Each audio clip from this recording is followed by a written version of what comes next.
senior officers of the state and central government,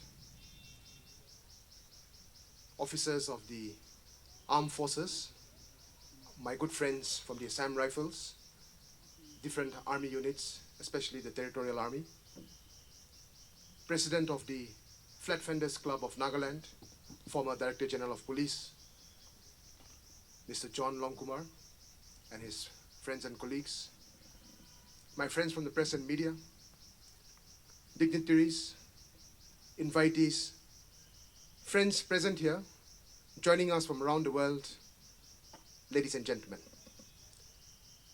To begin with, I also share greetings to all present here and all joining us on the occasion of Remembrance Day. We are grateful to the Honorable Chief Minister, Dr. Nephew Rio, and the collaboration of the British High Commission and the Deputy High Commission Office in Kolkata for coming together and initiating official commemoration of Remembrance Day here in Nagaland, which was initiated last year.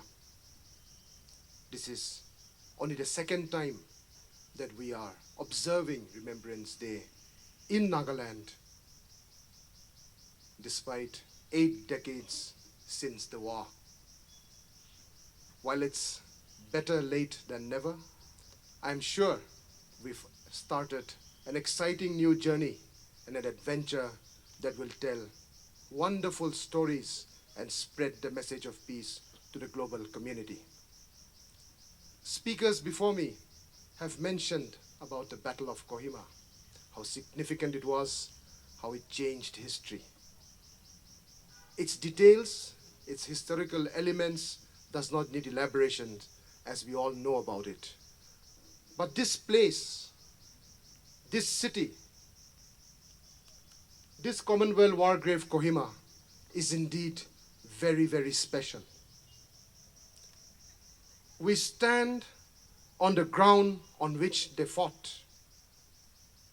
We walk on the ground where they bled. We breathe the air which they defended. This soil is sanctified by their sacrifice. 80 years ago, the Naga people were living in peace and harmony, having our own way of life.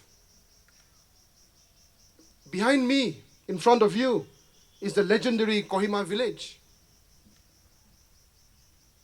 Left of me, the Kohima Cathedral, the historic crucifix, and Kohima Au Baptist Church behind me. Iconic, historic, significant. But as I said, 80 years ago, our people were suddenly disturbed by the sounds of gunfire, the booming of tanks, aircraft disturbed the blue skies.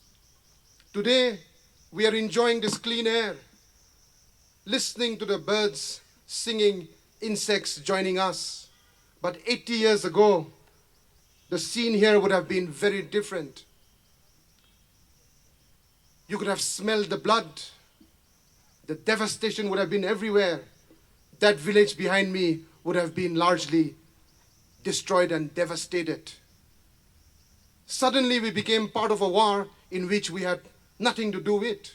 Great powers, ideologies crashed here on this soil. But at the end of the day, a few hundred men defeated thousands. Due to their bravery, their resilience, and their courage. But I must place on record also, as historians have noted, and speakers before me have said, this battle would not have been won if the Naga people did not contribute. This battle would not have been won if the Naga people did not sacrifice. It needs the local population to contribute for a battle to be won. For many years, many decades, perhaps writers from the West have not elaborated on that aspect. But if we dig history, scratch above the surface, we know that this battle would not have been won if the Nagas had not sacrificed, if the Nagas had not contributed, if the Nagas had not walked that extra mile. And today, as children of those former generations, I stand here, and I'm sure all my fellow Nagas join me in being proud of the fact that we contributed towards the triumph of victory, we contributed towards the triumph of democracy and freedom. If the Japanese forces had crossed here, taken over that highway down there, reached Dimapur in that airstrip and the railway station, perhaps the history of the Indian subcontinent would have been different. Perhaps the growth of democracy in this region would have been different. Today, we remember those who sacrificed, the 1,000 plus men who are buried here and a few hundred who were cremated here. For those families, for those generations, these little patches of land will forever be England, Ireland, Scotland, Punjab, wherever they came from. As long as time lasts, as long as this earth exists, these patches of land will always be home to them. Nagaland will continue to welcome them, and today, Nagaland is using the experience of violence, war, and devastation to tell the message of peace to the world.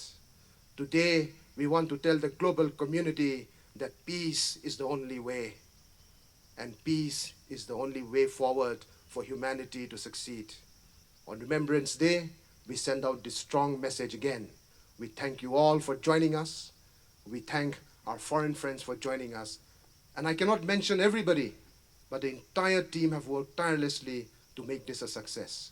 We hope that in the coming years, this will continue to grow, but most importantly, it'll spread the message of peace, oneness, and unity. Thank you for listening. God bless. Kuknalim. Jai Hind.